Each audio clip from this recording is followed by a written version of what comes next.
Great. This is Rita Carr, Chair of the Nantucket Historical Commission, calling to order the January 16th, 2026 meeting of the Nantucket Historical Commission at 10 a.m. Um, this meeting is being audio and video recorded. It is being conducted in a hybrid format. I will start with a roll call of commissioners. In person, we have Betsy Tyler. Here. Barbara Halstead. Here. George Butterworth. Here. Abby DiMolina on Zoom. Can you hear us? Sorry, I'm here. Okay, thank you. And staff, we have Holly Backus, Preservation Planner. First on the agenda, we have public comment. Members of the public, is there any comment for anything not listed on the agenda? Okay, seeing none. Staff update. Holly, do you have anything for us? Nothing in particular than what's on the agenda for today. Okay, great. So that brings us along to the Tom Nevers multi-use path design review. I know we have Mike Burns here from the town and a number of other folks here as part of this. Mike, would you like to take over? Sure. Thanks, Madam Chair. Very briefly, want to introduce Anton and Devin from Weston and Sampson. They're on our project team, and I think that I don't want to introduce anything that they're going to go over, so I think I'll just hand it over to the Weston and Sampson team, so I don't step on any of their points that they want to make in their presentation. But thanks for having us, and look forward to this much-needed project. Thank you so much. I'm Devin Herrick. I'm a wetland scientist and environmental permitter with Weston and Sampson. Anton, you want to introduce yourself as well? Sure, I'd be happy to. Thank you for your time. My name is Anton Almeida. I'm a project manager with the Landscape Architecture Division of Weston Sampson. Thanks so much for joining. Oh, sorry, Holly. I was just going to say, if you want to keep presenting your slideshow, I've got the same one up and we can just kind of flip through the slides one at a time just to introduce folks to the project. Sounds good. I think we kind of went through the project team already, so we can go on down to the next slide.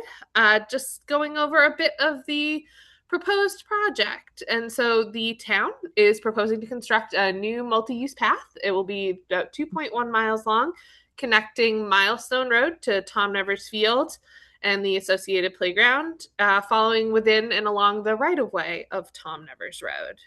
And if we go down to the next slide, I'm sure that many folks are familiar with where this is, but just to give folks a little orientation about where we're talking about, it's kind of in that lower southwest corner of the island. And if we go down to the next slide, we can kind of see the road highlighted in yellow, and that is the proposed pathway alignment as well.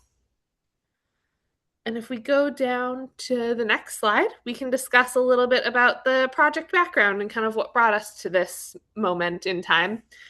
So Nantucket is obviously a very bike-friendly place with over 35 miles of bike-friendly side paths, and bicycling is a very popular way for folks to get around, both locals and visitors alike. A bike path has been in the works for the Tom Nevers Road for quite some time. It's in the local plan for that region, and it would allow for a safe connection between downtown and Tom Nevers Field and that kind of associated beach space. Next slide, if you'd please. Tom Nevers Field and its public beachfront, they're only accessible via Tom Nevers Road, so a bike path would provide a needed connection. There is already a bus stop right at the top of Tom Nevers Road that's on the Sconset via Milestone Road route. And that stop is really underused, due in part to a lack of sidewalks, narrow shoulders, and it's difficult to travel that road without a vehicle. Next slide, if you'd please. Tom Nevers Road is county-owned, and it has a 60-foot right-of-way associated with it. The land uses around that area are mainly residential, some conservation areas as well. And the project will use that existing right-of-way with some minor encroachments, and those where those encroachments do exist, town easements are being acquired.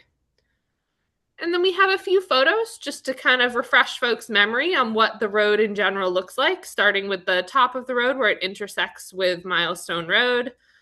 And then moving down, we've just kind of got an example of what the general scenery looks like. This is in close proximity to where the proposed boardwalk is going to be located, which we'll go into a little bit more detail moving down. And if you continue, we've got some of the natural features that are adjacent to the roadway, which the project is hoping to highlight. With the boardwalk component in particular, the project is seeking to get folks off of the road as well and to enjoy some of that beautiful natural scenery. And then last but not least is the photo of a connection down at the Tom Nevers Field area. I highlighted just a couple of the plan sheets. I do also have the full plan set up on my computer, which I'd be more than happy to share, but just highlighted a couple of plan sheets showing you what those existing conditions look like, starting with the connection to Milestone Road. And then the next sheet shows the area where that proposed boardwalk will be located. And the third sheet just shows the connection to the adjacent Tom Nevers Field area. As we continue in the presentation, a few existing condition items to point out that kind of have to do with the general process for approval for this project. This project was designed to avoid any impacts to wetland resource areas. That we did do a wetland delineation, and this work is located outside of there, so we don't anticipate any permitting with Conservation Commission. And if you go to the next slide, there's a field map from our wetland delineation, which shows kind of where some of these areas are located. Other existing condition items to highlight, there's some Article 97 land, and Land Bank is in support of the project. There's NHESP habitat. The project review has been undergone. And then for the PNF form, we did, the whole region, of course, is a historic district. And so we did do the PNF form. That's been returned, indicating no anticipated impacts. And if you scroll to the next map, that just kind of highlights some of the resources that are present, including some rare species areas, some Article 97 areas. I'd be happy to speak about any of those in a little bit more detail for those that might be interested. The proposed scope, to just go into perhaps a little bit more detail, and then I'm going to turn it to Antone to talk a bit about some of the finer details. Again, a 2.1 mile pathway. It will be located a minimum of 5 feet from the edge of the existing road. The path will be 10 feet wide, except for the section which incorporates the boardwalk, where the path will be widened to 12 feet. The path location, specifically the side of the road, was chosen in order to minimize driveway crossings near residential properties. And so that allowed for fewer crossings. Also, routing on that east side of the road allows the path to cross through that land bank property, utilizing the boardwalk and getting folks off of the road and enjoying some of that natural scenery. And if we go to the next slide, the plan is for the path to follow natural grades wherever possible. That short boardwalk section is needed because we do have some topographic gradient in that area. And so when they are crossing over that boardwalk, the raised boardwalk is necessary to keep folks from kind of going up and down too steep a slope. Erosion controls measures will be utilized, and trees will be replanted to replace the public shade trees that would be needed to be removed during construction. We anticipate 10 public shade trees being removed, and there's kind of a more extensive planting plan that will then go back into play. Bidding is anticipated spring of 2026, with construction beginning after the summer tourism season, with a completion target for summer of 2027. And then we have a few plan sheets showing proposed conditions, where this proposed path would be located. Again, these are kind of a mirror of the first 3 images that we were looking at. So this first is at the intersection with Milestone Road. And this is where we can see that the path would immediately connect to Milestone Road with that existing bus stop right across the way. We would cut across to the east side of Tom Nevers Road. And as we continue through the plan sets, we can see that the path will gently meander down the side of Tom Nevers Road, including the area with the boardwalk, which is highlighted in a bit more of a white color as opposed to the gray, which is kind of the on-grade section. The next plan sheet will show a bit more detail about those boardwalks. And actually, I'll turn it to Anton and he can talk more about the design for the boardwalk and some associated design elements. Sure, thanks, Devin. Abby, I see your hands up. I didn't know if you wanted to comment or. Yeah, I just had a quick question. Are there going to be because I actually, fun fact for you guys, I live in Tom Nevers. I live Oh, on great. Berkeley Road. So Okay. very excited for this project. Mike knows that because I periodically ask him for updates for myself and my neighbors. We're all really happy about this because I think it'll be a great way, like you guys talked about, connecting Nevers Field to Milestone, and there's tons of cyclists. So I just think it'll be a really good opportunity for people to have another safe way to traverse because Tom Nevers Road is pretty busy, and I actually run along it, and so I will be very thrilled to have a path. But that kind of goes to my question. Are you guys going to have crosswalks at some point from the roads on the other side of the street to connect with the bike paths so that us cyclists or runners, walkers would be able to get from our streets to the other side? So sorry to interrupt. I didn't know when to ask that question, so I just thought I'd ask. Sure. Yeah, we've had discussion about that. Currently in the plan, we are not showing crosswalks across Tom Nevers. We're obviously showing it from, you know, um, I guess parallel to Tom Nevers at the mouth of the roads, but right now we're not showing crosswalks. Um, So I guess I would just say as the streets that are, Arlington to Huntington, there's a lot of year-round neighbors. If mhm. you guys could consider putting at least one crosswalk, that might be helpful, especially because there are some bus stops on those roads. So just having a crosswalk would be great. So if you guys are open to feedback, that's something I would provide. Okay, great. Thank you. And yeah, I just wanted to touch base. Devin, uh, spoke about most of that, but the boardwalk, the design was presented to the land bank in late July 2025. It's wooden and it meets ADA code, and it was voted in support during that meeting. So we are still working out the design elements, but it's pretty much remaining the same as what was presented, which was shown in the PDF that Devin's sharing now.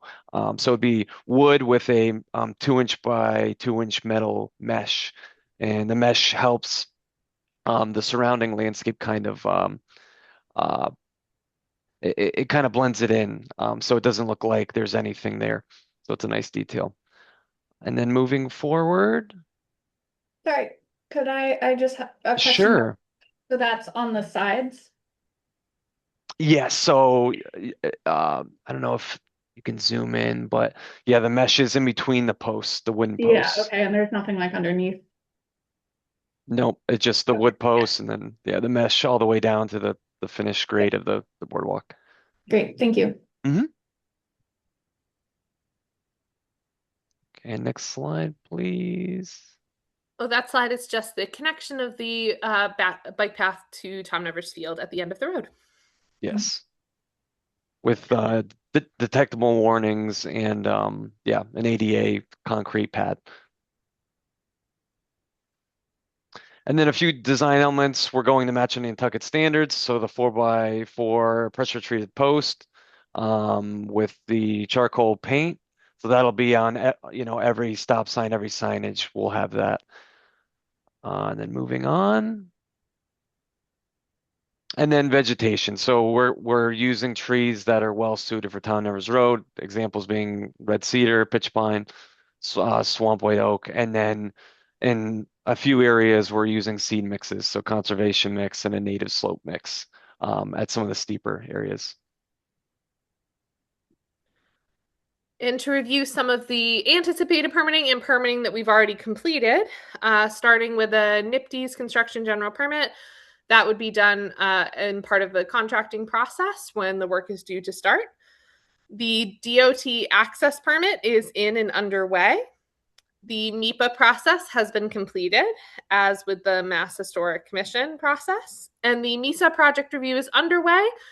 They are in support of the project. They just can't complete their review until some of the easement process is completed. So it's still technically on hold, but we are absolutely underway with that process. And then the last but not least slide is just reviewing project timeline. So as I had mentioned before, we expect the bid process in late spring with no construction during the high visitor period. And so that would be Memorial Day to Labor Day. So then the town would look to start work after that, if possible, to start some work before May. That would be wonderful, but only if bidding timeline permits. If not, work would be beginning in September of 2026 with the goal to have the path opening complete for the summer of 2027. And with that, I know that was a quick overview, but we've certainly got documents up. I'd be happy to share or answer any questions that you may have about the project. Great, thank you very much. Commissioners, any questions, comments? What's the purpose of the boardwalk? Is there a dip in the land there or something? Yes, yes, it's to avoid minimal tree removal and to preserve the existing environment there. So we'll have like, just sonotube footings there and then just a boardwalk over the existing area.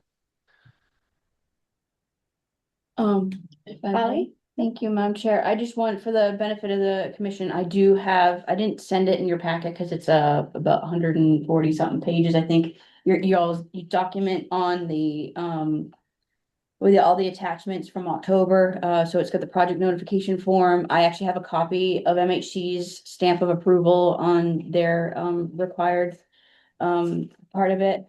One thing I think I mentioned to Mike, and wanted to see what the commission says and obviously find out from Weston Sampson, but there's one historic aspect of Tom Nevers is the old railroad track. And there is one location, which I think you can find on your topo map, of where the old railroad bed and where the multi-use path will cross. And I think it would be something that the town would benefit of acknowledging the history of the railroad. And I think there's a lot of history out there about the railroad. So I wanted to bring that to everybody's attention and thoughts on that. Holly, thanks for bringing that up. I was actually just thinking about, because I know I mentioned this earlier. Sorry, guys, I talk about running, but it's what I do to work out. But I was in, I want to say, Northern Mass, and they did one of these multi-use paths on a historic railroad. Not that that's what this is doing, but they did have some sort of, I want to say like, not like sign, but some sort of, something. And so I feel like that might be a really good idea, is at a place where it feels like a good stopping point. Maybe it's a resting point for bikers, walkers, whatever. Also, I guess one of the things that I do love on our bike paths is, maybe this is where it is having water fountains. It's awesome to have them along the way when you're running, so you don't have to carry the water. But that might be a natural good spot to have a really nice marker. And then, to Holly's point, have something that, like, it's a natural resting spot. You're getting some water, maybe you're refilling your water bottle, whatever. And then people will just casually stop and they can read it and learn a little bit about it. So, I mean, if you guys are open to that, I think that might be a great idea, just to have something there, and it's in a natural place where people would be stopping to rest for whatever reason. So I'd recommend that. I don't know how the other commissioners feel. Where on the map does the railroad cross? Devin, do you have a copy of the topo map? Because I know it's not in your presentation. Yeah, bear with me 1 second. Let me get that pulled up for you. Thank you. It's at the intersection of Old Tom Nevers Road and then the bend where it's actually following Tom Nevers Road. You can actually see it in the topo map. I didn't bring it, but I have a printout of it, and I know that they have it in their documents. You can see where it intersects with one another. And it would make sense. This is also not far from what the town has done with down at Consu Springs. And that Mhm. part of the railroad bed, so it makes sense, and I know there's a lot of railroad history buffs on Nantucket that know more, way more than I do, that I think would also appreciate that. Holly, I'm hoping you're able to see my screen. This is the segment of the USGS, but I also have the plan set up if we kind of need to scroll through existing conditions kind of slowly and you could point it out. Yeah. Would you be able to scroll where it has the bend and it intersects with Yeah. where it says, I think, road? Um, All right, let's take a look here. Yeah, that previous map was kind of perfect. It showed the railroad coming right in where you described it, Holly. Right.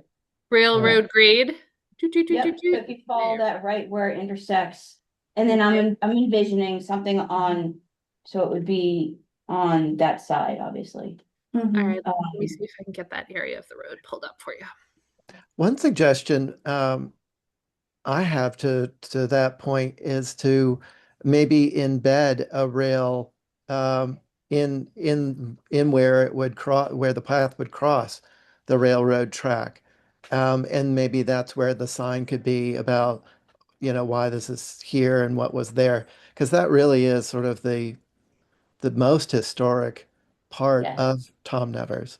We had that later on, the base, but turn of the century, the railroad was the thing out there. Yeah, so you're thinking like similar to at the Easy Street Park, how there's like the Exactly. track Yep. embedded there? Yeah. Having two parallel would be, that's a That's good a idea. cool idea, Angus. I like that. Right. Yeah. Another thing that I noticed was the 10 pitch pines. There was note about that's how many will be removed and that's how many will go back. I think the more the better. I was relieved to see that there would be other trees being put in there. That I think oak and cedar. Um, but I think one of the most important things with a path that is separate from the road, which is, the whole point in having a separate path, is the security of not of feeling like cars that are going along Tom Nevers Road. It's one of those roads that is relatively untraveled. I mean, it is a busy road, but compared to a lot of straight stretches, it's where people like, what can this car do? Kind of stretch. And Yes, people drive uh, very fast. for you know a barrier, I noticed the note about a minimum of 5 feet. But is there going to be? I mean, ideally there would be planting and screening so that it really felt like a separate path. Is it going to have that sense, or is it going to feel more like a path beside a road where you don't really feel that separation?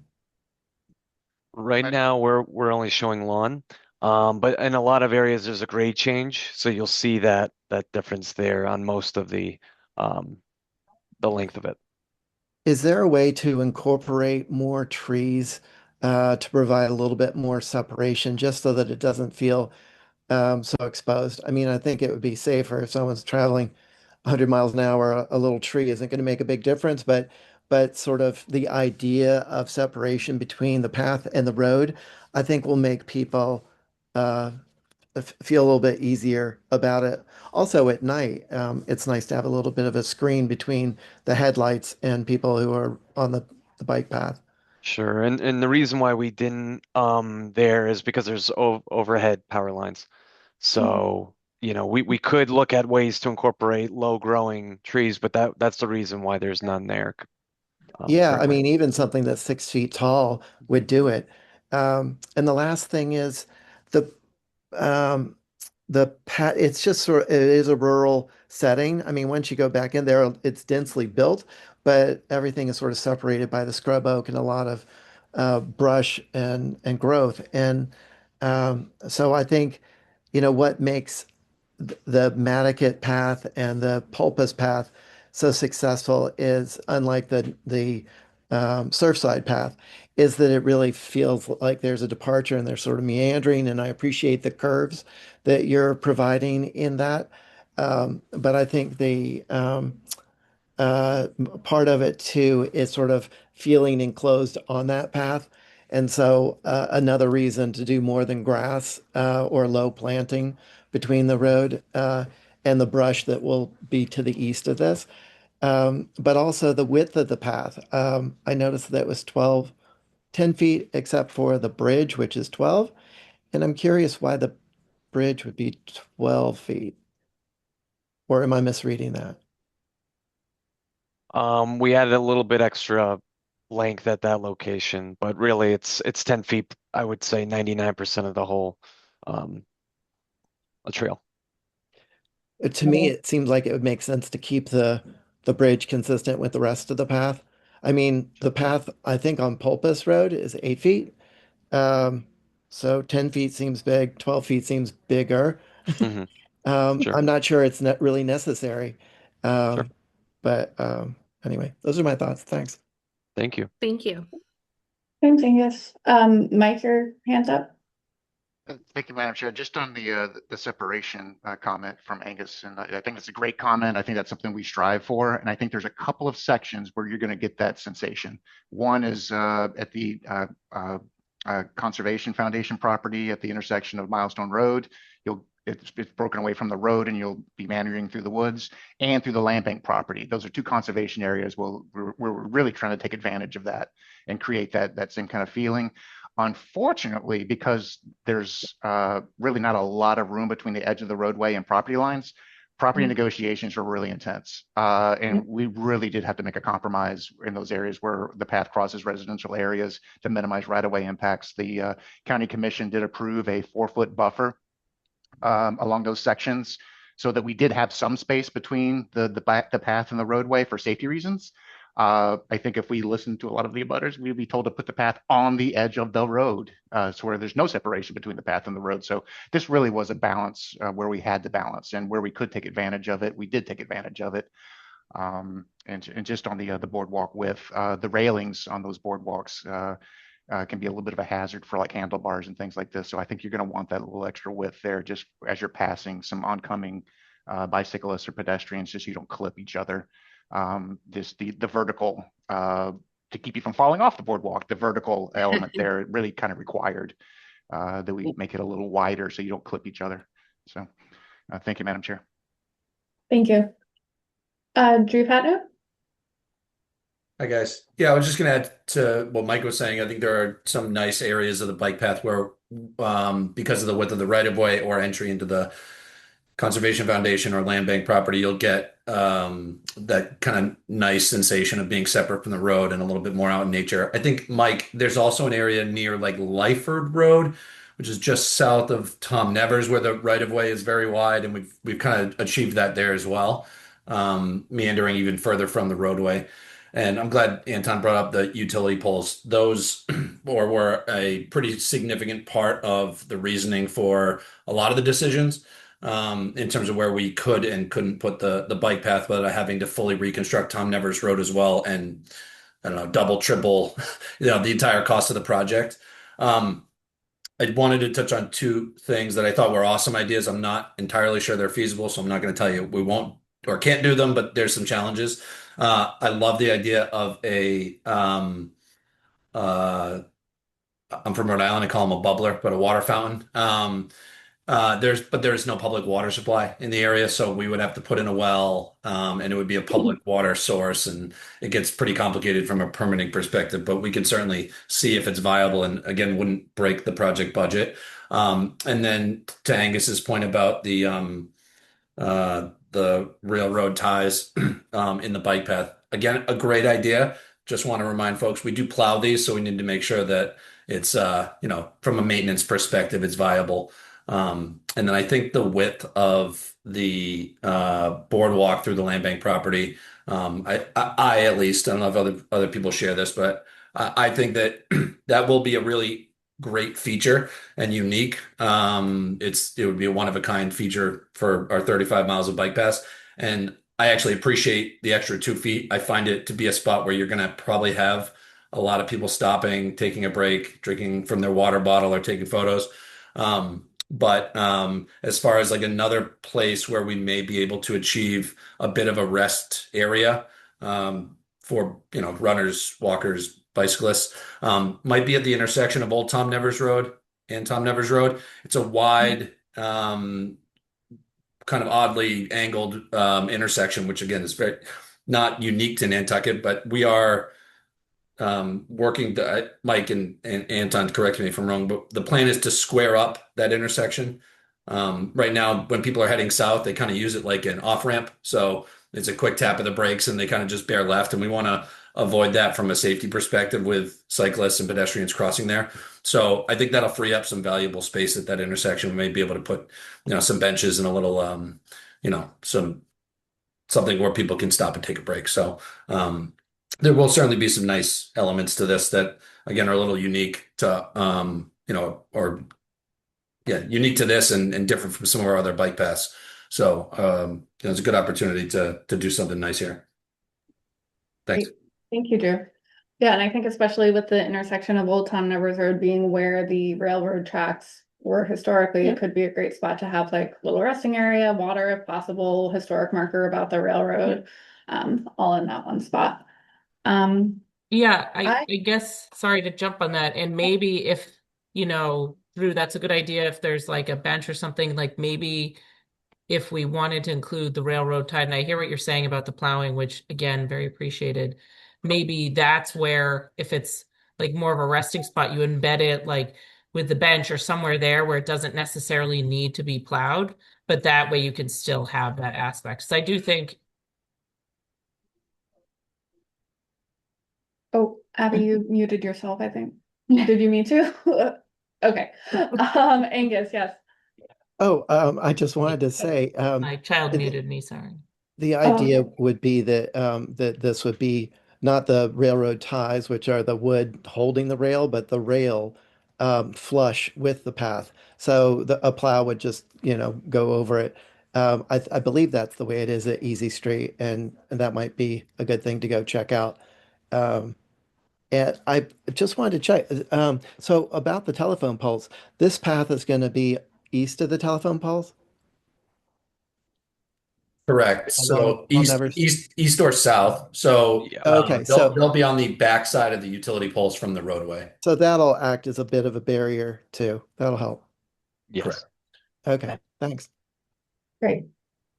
I had a question about, you mentioned the detectable warning panels at crosswalks and things. We previously and traditionally have asked for those to be like a brick red color, not Sure. like bright yellow. Is that possible? Oh, of And course. yeah, great. And commissioners, I don't know if you feel we should continue with that, Agreed. or, what we've said in the past. Great. And then I also had a question back a little over a year ago. I think it was in the fall of 24. We had a presentation with Remain, and I believe it was Weston and Sampson who were the consultants on like a project that for the intersection of Tom Nevers Road and Milestone Road with like a shade structure and more of like a big seating area there and bike repair station. I was wondering on the status of that. Madam And if Chair, that's if still I planned. could, Yeah, thank you. we did explore that possibility and a number of design options. Remain was very generous with working with Weston and Sampson on that, and the Conservation Foundation, who at the time we believe was an abutter of that rest area. And I think it was revealed that they actually um, own the county layout along that section of Milestone Road. So at some point in time, I don't know the history, but there was some transfer from the county to the Conservation Foundation. So they actually control that. We actually don't have public control of that. The approach we've taken is to just, at least as we're going through Conservation Foundation property, have the path intersect with the milestone path, and then whatever program that the Conservation Foundation wants to imagine, they can kind of take over that role and fit within their aesthetics and their palette of what they're used to working with benches and informational markers and whatnot. It was a little unfortunate but maybe in the long run it won't be. Maybe the conservation will take that over and carry the baton and have that be like the educational program that we kind of envisioned early on. But they actually control that, and we didn't want to take more property from them than what we needed for the bike path purpose. Okay, got it. Thank you. And on that note, if I may, just anything, obviously that the Conservation Foundation wants to do would have to go to the HDC, as we had all discussed before, so just mention that. Yep. Great. All right, any other comments or questions or? I think it looks great. Yeah. I agree with Abby. It would be nice to get some crosswalks in. I also There are a number of agree, children living yeah. out there, There's a lot of year-round people and families. very busy in the summer, yeah. Madam Chair, on that point, if I could. Of course. There are a number of the alphabet streets along the west side of the roadway. The approach we took is because there's so many, I think it's about a dozen, Yeah. something like this. It would be just out of the question to have marked crosswalks at every, whatever that distance is. It'd be very, very frequent. So over time, maybe there'll be the important crossings, but as we treat like an Old South Road bike path, there's really not like a crosswalk at every intersection along Old South Road or some of these other intersections. Over time, we'll find like what are the important locations where, for safety reasons, like we should have that marked and signed and have an accessible ramp there. Until then, maybe we can use the edge of the roadway for walkers and bikers, and then at driveway locations where there's a natural like a ramp, can serve as a ramp to access the path, just take advantage of those. But I think that'll be something that evolves over time. And we just didn't want to take the approach of just signing and marking every intersection because they were just so frequent along that section. Right, of course. Yeah, I don't think anyone Affect everyone. Yeah. Abby, Like to that point, like I'm obviously not thinking of like every street on our side of the road. I'm more thinking like natural crossing points are Longwood Drive, Lions Lane. And so if you have a crosswalk near that, then the people on our side of the road, those are natural places where they would join the path. And so at least having a crosswalk at those main roads on that side of the street, I think would help provide those on the other side, like that access. But I agree. I don't think it's like everyone, but I think that a couple of those are two that I think of near where I am that are big points where, first of all, there's always a lot of traffic coming in and out, but also the fact that people like us, when we go, because I go running through Lions Lane, that's like a very natural crossing point for a lot of people. So those are just ones off the top of my head. I'd be happy to walk with you guys the whole road, 2.1 miles. I could tell you which ones, but I think it would just be literally like a handful of them. But those would be good spots if you were to consider crosswalks to have them. And then naturally, the people on the other side of the road would go to those places. So just my 2 cents. Great. Great. Thank you, Abby. And if there's nothing else, all right. Thank you all very much. We appreciate your time. Yeah, thank you guys. This was great. Thank you. Thank you. All right. Next on our agenda, is an update on our various ongoing survey projects. So for the, town-owned resource surveys, that's the funding via the wind fund. Holly, you. Yes. Sit there. Absolutely. So, Paleo West are actually doing business as Chronicle Heritage is our consultant. And they will be, one of their lead architectural historians will be on island the week of the 26th. To obviously do their field, portion of their research. And I've already, reached out to town administration and facilities to let them know, because of course these are town owned, so of course we want to make sure they get access, so. They'll be here for that week. Looking forward to seeing them and obviously getting this project underway. So very excited about that. Hopefully I'll have a little bit more information between now and our next meeting. Yep. So that's great that they're coming here, and hopefully it won't be too windy and they can get here without a problem. Yes. And on that note too, once we kind of go through this whole process, again, these are 30 town-owned historic resources. Some of them are structures that are used by the town, whether we rent it out, so it's income producing. There's probably going to be some projects that might be beneficial for the town to apply for the Massachusetts PPF, I think it's called. It's the Speak to it, yeah, preservation 'cause- funding. It's allowed for municipalities and nonprofits within the Commonwealth on historic resources, and it would be beneficial for certain locations. Like I'm thinking about Jetty's Beach Pavilion at Peabody, 1904, Peabody and Stearns designed. How can it be brought back to life? And it is an income producing property, so that's and one of the key things too is these are also projects that would be allowed to apply for CPC funds too, so as a match. So Mhm. something that we can plan down the road with facilities, so Mhm. just something to think about. Right, and is there, or if not, CPC funds, just, from the town, but general. Yeah, I mean, I Okay. honestly, I think it would be beneficial if, going through the route of applying for the town, I mean, for the state's preservation fund. Right, I And was have the thinking more matching like funding. instead of Yeah, CPC, yeah. yeah. So that way it wouldn't be coming out of taxpayer space. Which means it doesn't have to go to town meeting.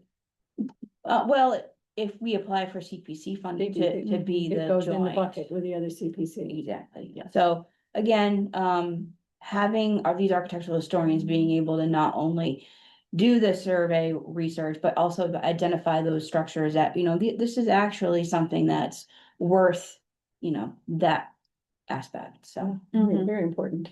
Yes, for sure. Again, speaking to the importance of these surveys and identifying work to be done. Yep. Great. And then for our fiscal year 23, the RFQ has been posted and yes, and Yes. deadline for submissions is January 23rd. Yes. Yes, so that's out in the ether right now. So hopefully we'll have some respondents. I know there's been a couple of questions. And all the questions are, once they're asked, they're also, the answer is put up on the OpenGov. That's there. Hopefully we'll have some good news here soon. Right. And to your knowledge, there have been no submissions made to Not that yet. that I know but- of, Okay. no. Nope, But I still- know, Still a week away. I know procurement will keep me posted, Okay. especially after when it closes. Great, okay.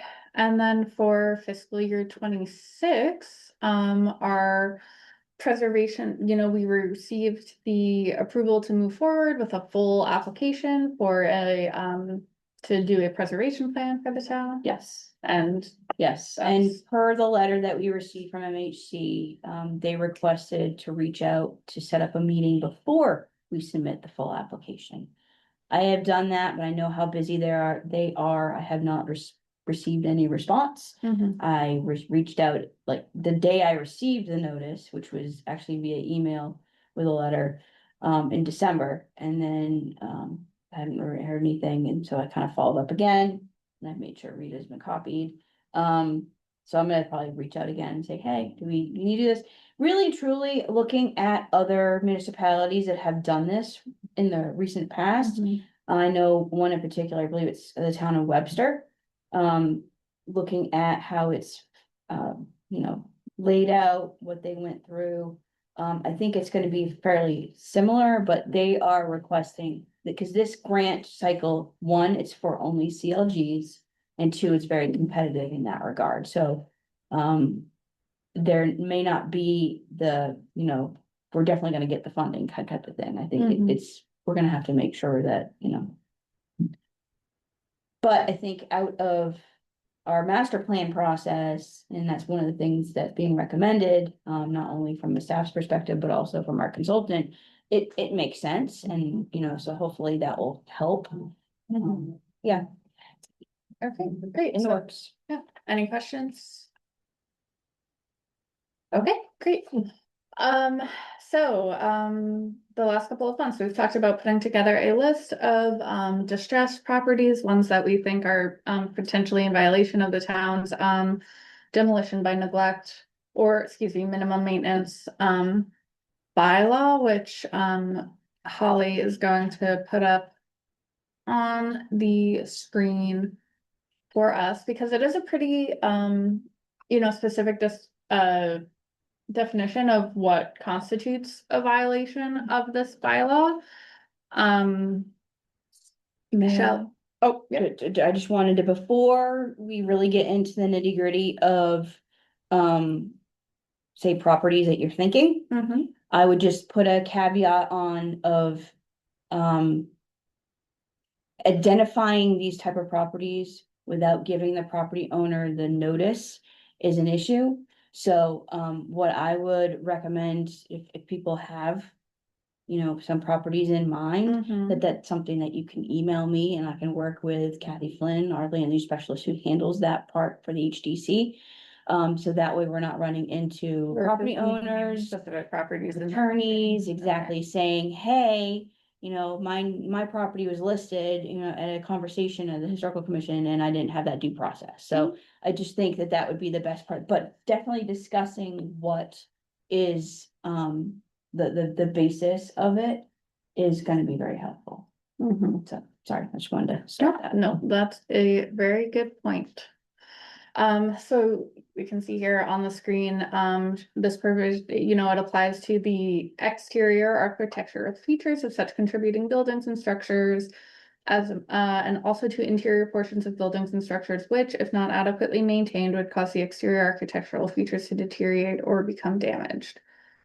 Must take, responsible for taking at least the minimum steps necessary to prevent deterioration of the following items, which would, if allowed to deteriorate, cause detrimental effect upon the character of the historic district, et cetera, et cetera. So we're looking at foundations, exterior walls or other vertical supports, exterior, interior, roofs or other horizontal members, including joist beams, et cetera, chimneys or chimney support systems. Abby has her hand raised. Oh, yep, Abby? Yeah. I just had a quick question to Holly's point of like the due process. Holly, is there a list of properties that we have made notifications to already? Do you guys have Yeah, that? that was part of my. I don't keep a list. I don't know if Kathy does. I can tell you this, anytime she sends a notice, and it's on a historic structure, regardless if it's an OHD or not, I get a copy of it. I'm copied on that correspondence, as well as the chair of the HDC. Again, I don't know if she keeps a running list, but I do know that it's,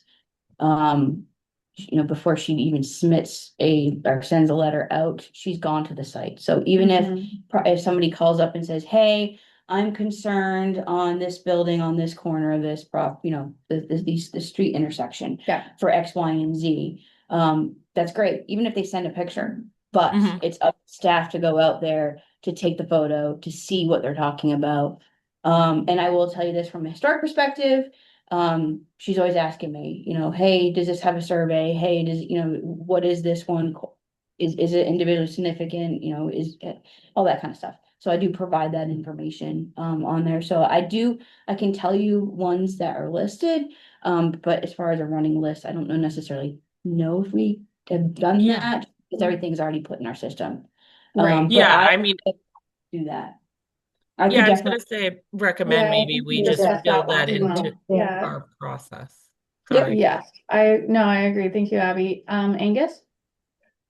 Oh, I just wanted to say that, you know, I, it's pretty simple to see something that is being compromised or could be compromised as just anything that isn't watertight. So if you see not just shingles missing, but a tar paper missing or some kind of vapor barrier, and it's just the sheathing exposed on the side of a building, or if there's a missing window pane or window sash, or roof shingles off the roof to the point that it looks like the tar paper isn't holding. Those are the things that can really get in and work on a building. So and those are pretty like obvious to the naked eye. Just wanted to throw that out. Yeah, I just had a question. How frequent occurrence is it for them to send out a notification? It happens all the time. Yeah, so it's frequent. Yep. And it's I usually in mean- response to someone saying, hey, I'm concerned about property on my street or, yeah. I know she was going out to a site this morning, so, yeah, it's all the time. Even somebody is sending an email to say, hey, I drive by this on Orange Street and I see this, this obviously is in disrepair. And that starts the process. And this one in particular, once they received their notice, guess what they did? They submitted their like kind that I reviewed. So I mean, it does work. Again, we are, I say we from a collective town administration, staff process. We're based on a complaint-based process because there's not enough of us. There's not one person going around going, hey, oh, that one, I see it, yes. And I try to make mental notes to say, hey, we need to send a violation on this, but that's not, there's other things going on. So again, it's all about staff time and all that. Having other eyes and ears out there is definitely great. It helps us out to be able to say, hey, I see this. Okay, now we're going to take the next steps and document it and send them a notice. So I think having a list would be really helpful for that, so that you're not getting repeated complaints about the same Yeah. structure. Mhm. For sure. Yeah. So I think next steps, like it would be great to find out from Kathy. Even if she doesn't currently have a list, hopefully it's something yeah, we would be able to put that together fairly quickly, and then from there we can potentially identify others that are concerns, or maybe maybe anything that anyone's concerned about has already been sent a violation letter.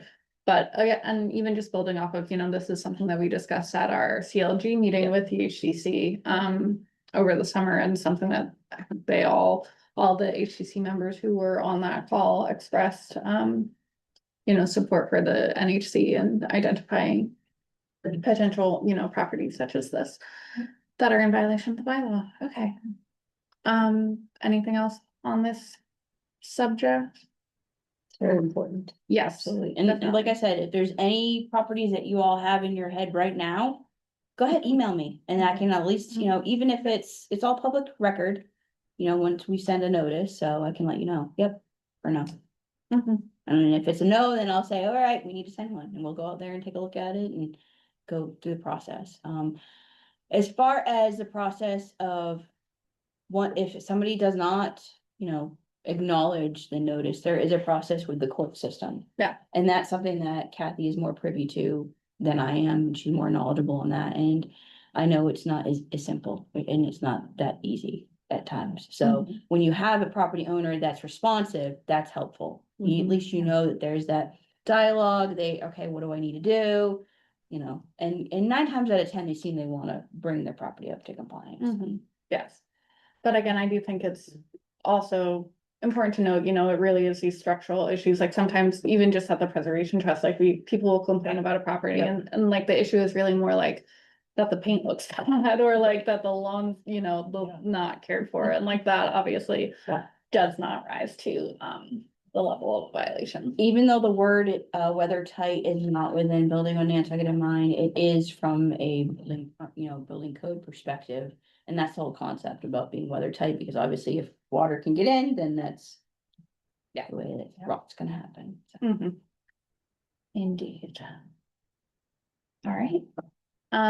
Next, we had on the agenda again, the Civil War Monument damage repair. Again, we're looking to find out what can be done within the town's insurance process to prevent a situation like what happened with the repair, just in order for the town to have more of a say in exactly how repairs to town-owned historic resources are completed in the event of an insurance claim.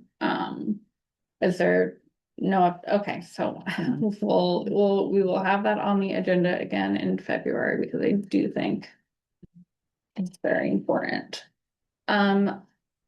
After that on the agenda, upcoming training opportunities, next week.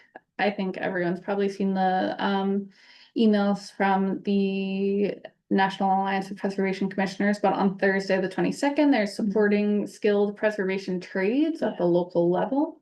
Oh, sorry, Angus, your hand's up. Oh, I just before we got off the Civil War Monument, it seems like that's a call about the insurance isn't really happening. And so is there a number, Holly, that you can share with us that we can just one of us reach out to and try to get that information? And also, the NHA was generous enough to offer to help with fixing the monument if the town is really going to drop the ball on it. So I'd like to maybe discuss, what next steps there are with as far as reaching out to the NHA, or, what that next step would be to take them up on that. Well, I think that NHA, they offered a list of, qualified contractors who they thought could do repair work that I think a couple of them they had worked with before. I don't think their offer was necessarily to fund anything. Oh, my recollection was that they were. I mean, it was more than just sourcing. But maybe that's something that we could ask them about or approach them about. So July meeting, I don't think I was here for that. I don't know. Yeah, okay, yeah, we can continue that conversation. Because we want to put the old stones back. Ideally, or just source stone that matches the monument itself and the still extant stones in appearance, even if it's not the same granite, something that is a closer Right, match. but we got the old stones back. Yes, we that do is have what, that, yeah, yeah. they are. I don't know what condition. No, I have not seen them. Yeah, I and just- and I mean, there still remains like the issues with the level of the curbing and it, it's Mhm. there's. But as So- far as. Drew dropped, right? Yeah, he's He not did, on yeah, anymore. Too unfortunately. bad. We should have asked Yep. him when he had him. Well, Yep.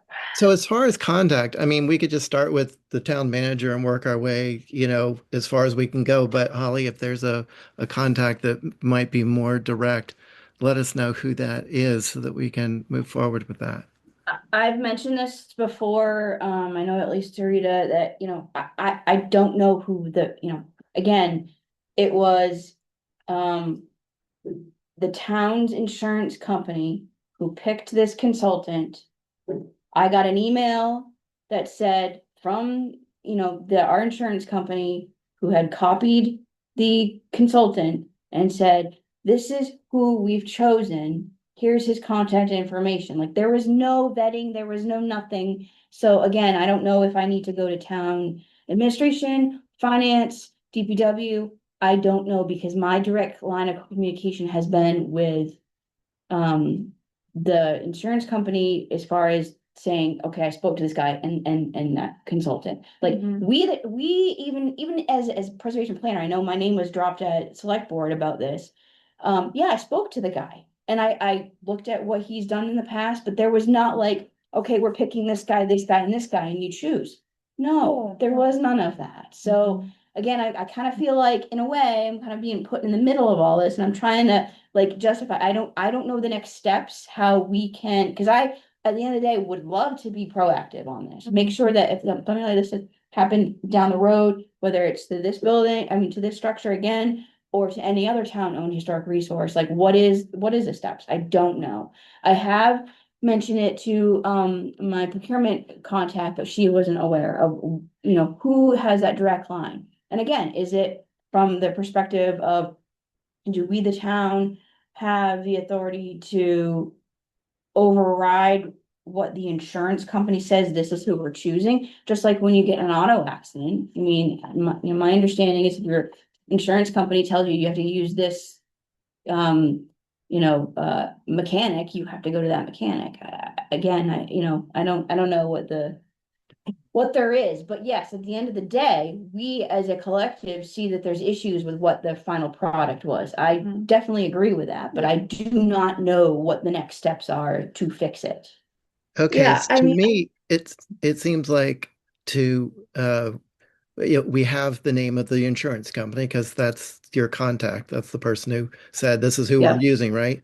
So let's get that insurance company and whoever the representative was of that and simply ask who's hiring you from the town, and they'll say, oh, it's so and so with this department or whatever. But our whole goal is to is to get a better system in place within that insurance company. And if that's not possible, we need a different insurance company or need to talk with whoever's doing the hiring of the insurance company so that our process works better for a better result next time.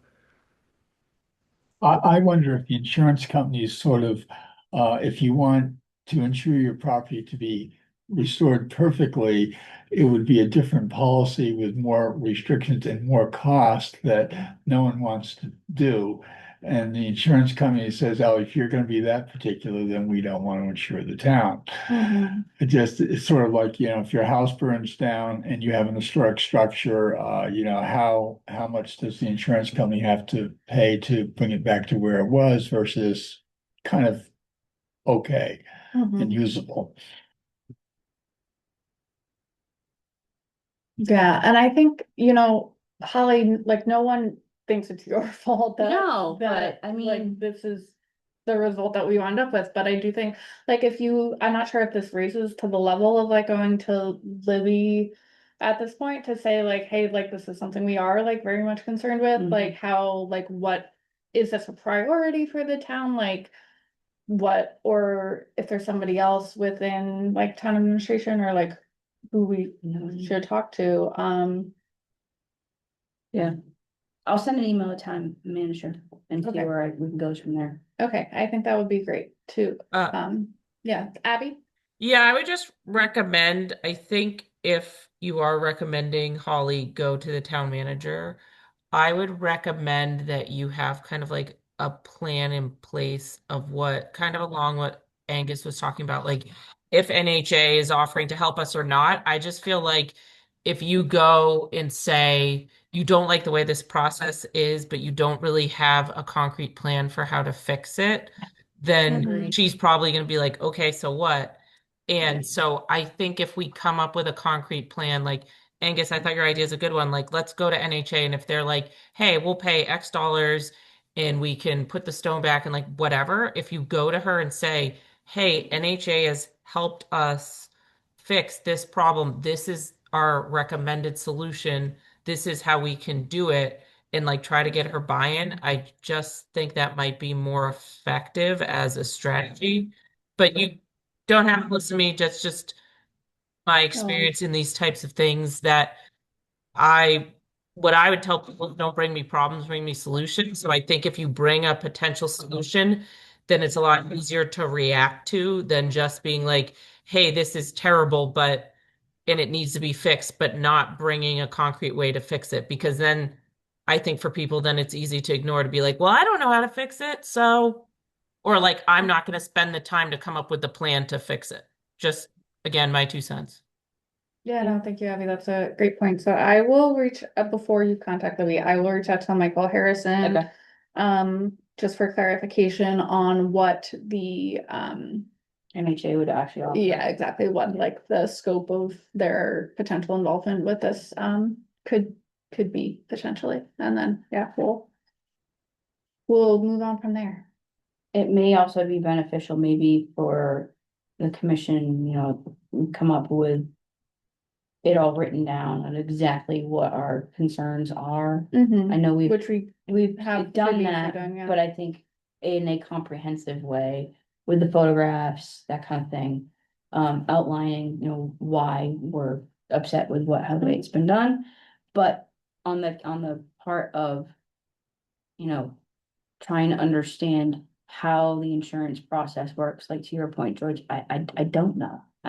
I'm a peon in all of this, so I have no idea. Seems like the insurance company probably leaves them out, like kind, sort of close, Who knows? Who knows? So, I just think yes, we want to we want to fix the issue, right, at hand, 'cause from a historical perspective, but at the same time, how can we be proactive? And that's the aspect that I don't know. On. So yes, to Abby's point, I agree 100% that we need to have some sort of a solution before just me saying, hey, we have a concern with this. Okay, well, we'll move on from there. Um, So back to upcoming training opportunities, Thursday the 22nd, supporting skill preservation trades at the local level. We can register for that for free based on our Alliance of Preservation Commission's membership that we have through the certified local government. Is there anything else? Is that one that you can watch after the fact? Yes. Yes, so go ahead and register, even if you can't attend it, they'll at least send you the information afterwards. So you can watch it on your leisure, as well as they'll send you the PDFs of all that. And I would highly recommend on any of the trainings from an APC. Even if you think you can't do it, just register. Mhm. Great. So we've got at least one of those coming up. Commission goals. Abby, did you want to share? Yes, let me grab the file. Okay.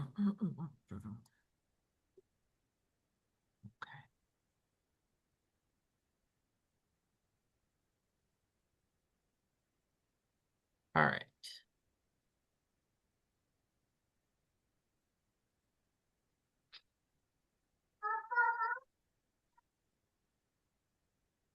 Sorry, I have it. All right. Let me make this. I think there's a better way for me to show it. Is that better? Yep, looks Okay. good. All right. So, what I did last month, the good thing is most of the dates are a couple months out. And so we had the contract signed for FY 23 and we're waiting the issuance of the RFQ. I think as we talked about. We're now awaiting responses to Yeah. the RFQ. Yeah. Yeah. So the FY 23 RFQ is awaiting responses. Yep. Okay. We have the two PIN projects that are on the ATM warrant for May 2026. I think town meeting is May 4th. Yep. So I'll put that there. The same thing with the project, the Main Street project was added to the warrant. Because I think for this one, we had 4 projects added. So those are all, I'm just going to make the date May 4th, that's town meeting. Section 106 review, I think I can update this to say, like, we just had the Tom. Do you want me to separate them and say, like, I think it's fine. Yeah, and Tom, I think technically this was yeah, not like, section one of- Yeah. yeah. Technically, this one wasn't, because it's town, if it was Mass DOT initiating it, then it would have been, and the town is paying for it outright. My understanding, there's no grants associated with it. But MHC was required, obviously, because of, everything else that, I think chapter, what was it, not 81? Okay, anyway, and the Mesa stuff. Mesa, I always get that wrong. So technically it's not a section 106, but it is a review. Yeah, still in that so same. maybe what I'll say is upcoming reviews for Mike does it for good faith. Yeah, so much for you. for Lover's Lane and Wawinnet Bike Path. And then Tom Nevers, and I guess you call it's the multi-use path So, unofficial review or something. I think at the end of the day, I don't want to speak for Mike, but I think he wants this commission's involvement, and I appreciate Yes, that. which we very much appreciate. I'm going to agree with Holly. Is it okay if I leave it in here and I just say it's like a historical review, but not technically the section 106? Is that fine? Yeah, Yeah, I mean, at that's the end of the day fine. too, this commission is advisory to the select board, so I think they would be happy that, we're putting our 2 cents in on it. We're not a regulatory, but, we appreciate being involved. Yes. Yeah, and I agree. And like you said, I mean, MHC still had to sign off, so it's still important Yeah. for us to Yeah. be a part of And it. here's another, I'm just gonna put this caveat out there, is like, this is another reason why our survey work is so important. Mhm. Because when it comes to these project notification forms from consultants off island, they don't know that there's historic resources when they're not in Macris. When they look at Macris, they go, oh, there's nothing there, and I'm like, there is. Again, so this is really, really important, for our survey work. Yes. Yeah, and I mean, I think the discussion we had about the railroad was great. Like that's something that we highlighted that to your point, if they didn't talk with us, probably would have just gone on by without even thinking about it. And I think that's going to add a lot of value to the path, especially from a cultural standpoint, Yes. where we're going to be able to highlight that at some point. And I think that's important because it's a piece of our history, and we want to make sure we put something there that people will see, and also because I feel like it builds on people love using our bike pass. Everybody knows that, but it's like the more, someone stops and they read it and it's just like it becomes more embedded in part of their experience here, which I think is really important because then it's more about it's not just like, hey, I'm going to Nantucket to bike, but you might think about like, oh, I'm biking through this historic area or like, really making that connection, which I think is the important part. So again, just my 2 cents. I could be totally wrong. No, Chronicle Heritage is gonna be surveying the JFK bunker too. We're gonna have a Massachusetts form on that, so that would be really cool. Yeah. I want to be a part of that. Will you call me when that happens? Yes. Yeah, we could have a little field trip. Fun. All right. The CLG, I think, Holly, do you think we should reach out to the chair of the HTC to see, like we had talked about meeting in the winter and it's winter. So I feel like we should see if we could meet. We had put a deadline of March, but it'd be great if we could meet maybe end of this month, next month, just to have another CLG meeting because we had talked about it. Yeah, yeah, I Yeah. am more than happy if you wanna go ahead and contact the HTC chair. You want me to do it? Okay. Yes, as the CLG coordinator, I'm I'll do that. delegating that task to you. If you want Rita to be No, I in can do it. support, Rita, You CC me, but Yeah, absolutely. CC, yeah. Yeah. No, it's a good idea. Normally I reach out, but I think I will remind everybody that the CLG as a collective voted to meet twice a year, not the required once, so that'd be great. did. Yeah. Okay. We don't have any tax credit letters, but when they come, we'll have them. I talked about, we added this to the warrant. The training, what the training on the 22nd. Yeah, it's supporting skilled preservation trades. Pretty cool. Which reminds me, I was gonna send that to Lauren. Trades. Is it at 1:30? It is at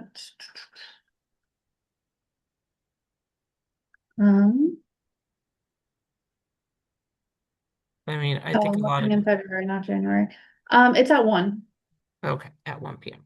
Okay. So that is ongoing. Egan Maritime, we just have a target for this year.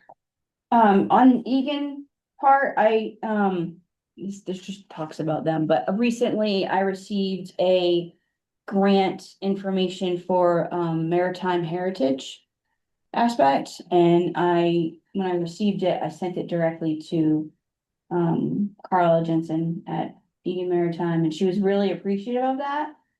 For instance, I don't know if you know that they had partnered with the school, and they sent high school students over to Hui. And actually, on a side note, my oldest was one of those students.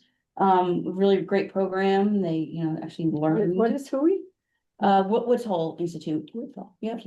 Yep. And so my point is Egan has been doing a really good job of connecting the community with our heritage. And, if there's a grant that they would be able to be beneficial on to submit and benefit of the island, then I wanted to pass that along. So I did that, and she was really happy. So we'll see. I told her, let me know if there's anything that we can do on their behalf. Yeah, because that's great. I think if they do, like if they decide to apply for the grant, maybe we can write a letter or something like that. I think that'd be great. So, thank you, Holly.